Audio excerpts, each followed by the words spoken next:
Hello and welcome to Bud's RPG Review, where I give my thoughts on role-playing games, card games and board games. Today's review is Knave 2nd edition by Questing Beast Games. Okay, first a bit of history. Originally released in 2018 on DriveThruRPG as a PDF, Knave was hugely popular, staying at the #1 spot on the most popular under $5 list for a whole year. The second edition of the game was kickstarted in May 2023 and was hugely successful, raising over $645,000. The game is described by the author Ben Milton as an exploration-driven fantasy RPG and world-building toolkit, inspired by the best elements of the old-school D&D movement. When I asked Ben why he decided to kickstart the game for a second edition, he said, "I wanted to make the original Knave a bit less ultralight and flesh out some of the procedures, and also help provide context and support for people who weren't already familiar with OSR products. I'd also been building a large random table toolkit for my own purposes, and thought that a new Knave edition would be a great place to put that." To the cover. On the face of it, we have a kind of typical cloth-bound A5 hardback with the Knave logo designed by Mindkill Inc. front and centre. However, if you angle the cover slightly, you discover that it has an old-school style map embossed onto it, which is frankly inspired. Right, to the inside.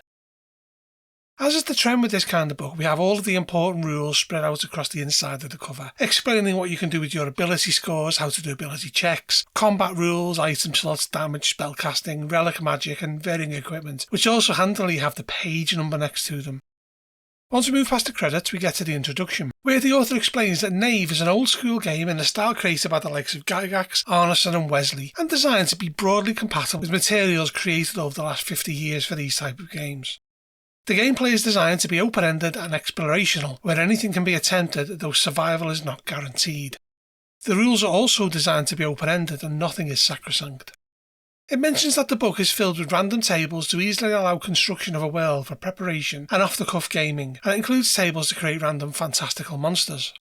It then shifts to the duties of the Game Master, that being to create locations to explore, flesh out the supporting cast, let the players guide the action, keep the game moving, use common sense, make impartial and consistent rulings, immerse the players, reveal a world, signpost danger, reward smart plans, keep time records and edit the rules. These are all self-explanatory, but it does go into them a bit more in the space of a paragraph. Following this, it goes on to the player duties. They are assist the game master, create a character, play your character, take initiative, ask questions, apply tactical infinity, which to explain is treating nothing as simply the flavour of the world, everything can be used, scheme, fight dirty and prepare to die. Again, mostly self-explanatory. We then go on to character creation. Characters have 6 ability scores and they are exactly what you would expect. Strength, Dex, Con, Int, Wisdom and Charisma, and they are rated 0 to 10. Ability scores can be recorded in different ways. You can either distribute 3 points between them how you want, or roll 3d6 with each die adding 1 point to the corresponding number of the ability score rolled. They start with 0 XP, 10 plus Con item slots and d6 hit points. You can then roll to pick 2 careers from this list, and gain the items associated with that career, as well as a list of items here if they can carry them. Any pointed in means that they could receive a random spell book for each point. Armour is calculated as 1 AP per number of pieces of armour they have, so AC would be AP plus 11, and the finishing touches such as name and the like, which can also be rolled on tables. It then moves to item slots and wounds. PCs have 10 plus con in item slots, and groups of small items fit in 1 slot, with 500 coins filling up a slot and 2-handed items taking up 2. Damage is taken from hit points, and then once the hit points reach 0, each point of damage fills in an item slot, and whatever is there must be dropped. Direct damage bypasses hit points and adds direct wounds, with monsters taking triple direct damage due to not having item slots. When a PC's item slots are all full with wounds, any more damage kills them, and PCs go back to full hit points each morning if they've slept for 2 watches and eaten a meal. Also, a safe haven heals a single wound. XP is awarded at the rate of 1 for each coin of treasure, and at certain thresholds they gain a level and a d6 of hit points. The levels are 1 to 10, with the XP needed ranging from 0 to 500,000. Checks are next. If a creature or PC attempts something risky, they roll d20 and add the relevant ability score. If a target number is hit or exceeded, they're successful. Creatures without ability scores use half their level rounded down. Target numbers start at 11 and at the difficulty rating from 0 to 10, and attack is the defender's AP. Social checks in Advisors should be resolved by role-playing and common sense. However, if the situation is risky, the GM may ask for a roll. Usually charisma versus wisdom, all context dependent, with modifiers being applied based on a multitude of rationales, such as faction, morality, bribes and the like. Lore checks are not needed for PCs to recall lore, and they know all common knowledge and all knowledge covered by their careers. Everything else must be found in-game. Search checks are automatic after enough time has been spent, usually 10 minutes, with obvious things found straight away. We then move on to travelling. Here it covers all of the important stuff needed for such. Watches are divided into 6 4-hour watches, 3 in the day, 3 at night, with most major actions such as the like of foraging, etc. taking 1 watch to complete.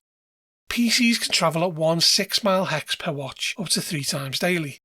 Navigation when the weather is disorienting may require a wisdom check to see if they randomly appear somewhere else. Exploring can be done on a 6-mile hex and will reveal areas of interest that wouldn't necessarily be noticed when passing through. Secret features, things like buried treasure, should have clues that correspond with the hex and can only be discovered by interacting with the world. Foraging takes a watch and a wisdom check providing D6 rations. This should be modified by terrain, weather and the like. There is a mechanic called the travel hazard die. At the end of each watch a D6 must be rolled, with this table being consulted. The results range from encounters to nothing happened. At the start of each game, the GM should roll on the weather table here to determine the current weather with having an effect on them, such as the wind carrying scent and making ranged attacks difficult. There are also a number of other tables: travel shifts, signs, locations, structures and place traits, which can be combined to create interesting terrain for the PCs. We then move on to delving.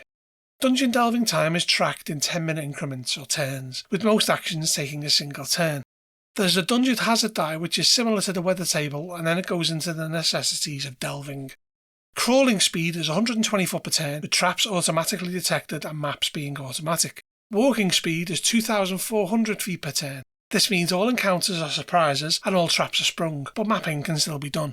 Running speed is 4,800 feet per turn. The effects are the same as walking speed, except that they cannot map and candles are blown out. It covers lanterns, which cannot be blown out like candles, and torches that show shapes within 40 foot and details within 10 foot and are bright enough to search by. On a 3 on a hazard die, they are blown out. Darkness gives a -10 penalty to all checks. Surprises and traps are automatically triggered and mapping is impossible. Searching takes 1 turn and reveals 1 non-obvious thing and clues to secrets. Dim light doubles this time. Following this, we have a number of random tales for all one. Delve shifts, rooms, room details, room themes, dungeons, trap effects, hazards and mechanisms. We then move on to encounters. It covers distance and how far away they should be when terrain is factored in. Surprise happens if an encounter starts within 80 feet of the party and the closest PC makes a wisdom check versus the wisdom of the nearest encountered creature. Whoever wins by 5 or more wins surprise. This grants them +5 on all combat checks in the first round. Covers activity, that being what the encountered creature is doing in the environment, stressing that they shouldn't just be there doing nothing waiting to activate when the party gets near. They should seem like they have a life of their own, and this table can be used to randomly generate an activity. Lastly, there is reaction, that being if their reaction is not obvious, then 2d6 can be used to define something. Following this we have combat. Combat is measured in 10-second rounds. Whoever acts first has a charisma versus charisma roll against the leaders of both sides. They may move and take another action such as spellcasting, attacking and the like. Attacks are strength for melee or wisdom for ranged and trying to hit the AC of the target. Should an attack be 21+, the attacker may perform a manoeuvre of their choice that succeeds. A 1 means the weapon breaks. Manoeuvres are the likes of disarming, pushing, blinding and things like that. Anything the GM sees as realistically achievable and can only cause indirect damage such as pushing off a ledge and are resolved using the appropriate ability check. Ranged attacks cannot be done in melee. If they are targeting someone in melee, it is at a -5 penalty. Sneak attacks always hit and deal direct damage, automatically killing defenceless foes. Power attack can be formed, which doubles the damage of the weapon but automatically breaks the weapon, and there are various +5 to -5 modifiers in combat based on a multitude of variables at the GM's discretion. Morale tests are done when a breaking point has been hit, and there's a 2d6 roll under their morale rating. A roll over it means that they run away or surrender, and they may re-roll 1 test per battle if their leader passes a charisma check. A breaking point is hit when half hit points have been reached, half the numbers are depleted after the first casualty if their leader is killed, or they're attacked by something they fear. After this is hazards. It goes into the various types of normal hazardous damage that an adventurer could encounter: fire, drowning, freezing, lightning, falling, thirst, sleep deprivation and intoxication. Then it moves to spellcasting. A spellbook takes up a single item slot and must be found when exploring, by hook or by crook, and never copied. Spellcasting itself takes a single action, and a spellbook can only be used once per day, with the amount of spellbooks being allowed set at the int score of the wannabe wizard. This book actually contains 100 spells. Spells, unless otherwise noted, last 10 minutes with a range of 40 foot, and where int is mentioned, it is the caster's int. An object is something human-sized, and an item is something that can be lifted with one hand. There is such a thing as chaos spellbooks that change at dawn daily. Saves against unwilling targets cause them to check versus the spell's level. Success means the effect is halved. Succeeding by 10 plus means it is nullified. And after this we have 4 pages of spells that for the most part have a single line of description, leaving it for the player and the GM to thrash out the details. We then have a formulae table for creating new spells where a d12 is rolled on this table and then you roll randomly on the various following tables to determine the details. There is then relic magic. It details patrons that are powerful magical entities that grant a piece of their power to PCs through relics. These entities can be any number of things such as spirits, saints, minor gods and the like, who each have their own agenda, personalities and goals, and have 1 or 2 domains that they are concerned with, positive or negative. Relics themselves are magic items bound to these patrons and are most often found in dungeons or shrines, and are usually symbolic of the patrons, things like swords, clothing or the like. Shrines are religious sites dedicated to patrons where PCs can communicate with them if they have their favour and a relic of theirs. Shrines to all patrons can be found in cities, towns have D6 shrines, and villages just usually a single shrine. If a PC finds a relic and communicates with a patron, they are given a mission. Should they return to a shrine after completing a mission, the relic will be imbued with a blessing, which remains while they stay favourable to the patron. Any number of relics may be held, however the amount of blessings can only be as much as their charisma, and they are determined each morning. This favour may result in the patron cutting the PC off, and regaining the favour of the patron is the only way to get the power back. Those who are especially keen to stay in their favour may find themselves with more powerful blessings. We have tables here for rolling up patrons. There's information on alchemy. This is being able to brew potions to create a powerful magical effect. Powerful magical effects usually only last 10 minutes, however weaker spells may last between an hour and a day. A drop of a potion is enough to determine the effects. Brewing potions effectively requires a fire, a cauldron and 4 hours of time. The player tells the GM the effect they want as well as the ingredients, and if the GM approves it, they make an int check, gaining a +5 if they spend a watch keeping an eye on it. Success means it is brewed, and a pass by 10 or more means that they know the recipe without having to make the check next time. Magical plants are usually harvested from dangerous or lost locations. Potions can be brewed from monsters' organs, and this can only be done with the right tool, and these take up a slot. There's another array of tables for creating random potions. Equipment is next. All costs are in coins, and 10 coins is the average daily wage for an unskilled worker. Common items can be found in any settlement, uncommon in towns or cities, and rare only in cities. One-handed weapons do d6 damage and cost 50 coins and use 1 slot. Two-handed do d8, use 2 slots and cost 100 coins. Slings are one-handed, do d4 and use 1 slot and cost 50 coins. Bows are 100 coins, do d6 damage, take 2 slots and are two-handed. Quivers hold 20 arrows. Up to 7 pieces of armour can be worn, with each slot granting 1 armour point, and they have differing prices depending on where on the body they are. We have a cost list for animals, clothing and transport, as well as a cost of living table, followed by another array of tables for things that can be found. It gives details on buildings, including running a business, renting and buying buildings, with a price list as well as room styles, and costs for constructing them, and this is followed by a whole page on warfare and battle.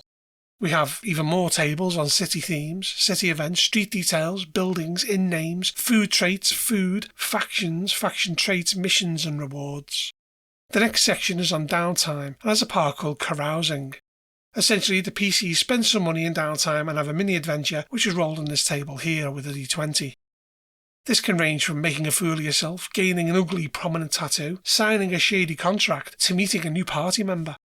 It also has rules for gambling and career training, as well as different career types. After this is recruiting hirelings, mercenaries, experts and companions, with an abundance of differing archetypes, names, personalities, details, professions, goals, assets, liabilities, relationships and mannerisms to roll for. The next section is simply called Monsters. It gives rules for creating monsters, as well as a table to roll them on, though strangely only a few of them are actually detailed below. And we have even more tables that include animals, animal organs, monster traits, powers, scents, sounds, tactics and weaknesses.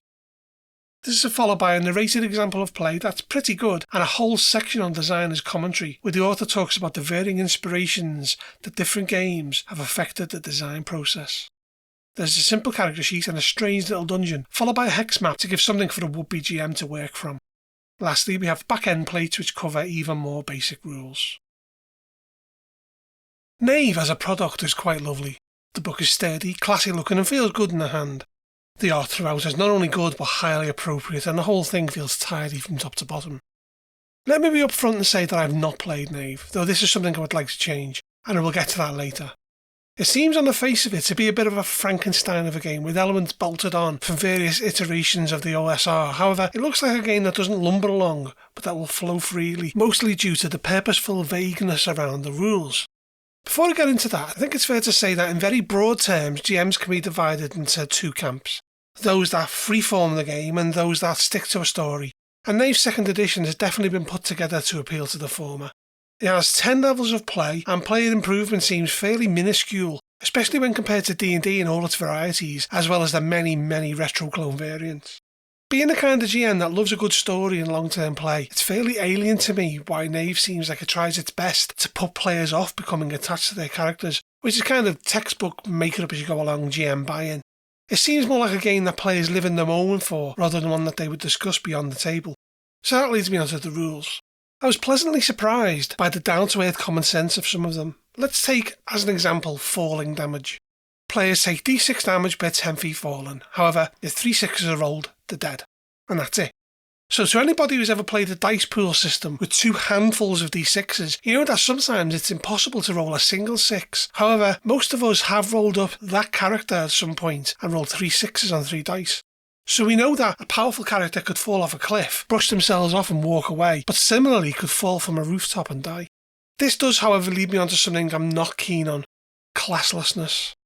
I have to admit being a fan of both skill-based games and those that give you definition in the form of a class, and Knave seems to eschew that ultimately for what? To enable players to essentially not be very good at a number of things rather than focused on being great at a single thing. I know that this is not for everyone, though those that love this approach are going to be enamoured by this game. Now this brings me nicely onto the rules vagueness. Here is the issue I have. There seems to be an implication throughout that perhaps you're only going to play Knave with a single GM. So with that in mind, you thrash out the rules between yourselves as, remember, nothing is sacrosanct. But then what happens when you play it under a GM who may have another set of ideas entirely about how things work? You're going to have to re-thrash out things again. This could have been simplified by a few extra lines throughout, making at least something sacrosanct. So at this point, I'd like to address something I really didn't like about the book: the endless pages of random tables. Firstly, if they were a deal-breaker inclusion, they should have been compiled at the back of the book with page references as to what they're for. They are, instead, spread across the book, which made it slightly difficult to read. Also, I think for the most part, they're simply page filler and not required in a game that expects you to make things up on the fly. The kind of people that will buy this to run will be doing so because they are the type of imaginative GM that can make things up spare of the moment, so may not have any use for these tables. To cut to the chase, I'm not going to give Knave's second edition a score until I get a chance to play it with a GM imaginative enough to capture what I expect the game should be like. When I've done this, I'll come back and add an extra section onto this video. Until then, the question is, should you buy it? Well, that depends on the type of GM and player you are, as detailed earlier, although if you want a lovely book to add to your collection, you could do a lot worse than Knave's second edition. If you enjoyed this review, please make sure to hit the thumbs up, subscribe to my channel and check out my other videos. Also, if you're interested in buying this product, I've put some links below. Lastly, if you like what I produce here, then maybe think about supporting me on Patreon or even becoming a member of my YouTube channel. Bud out.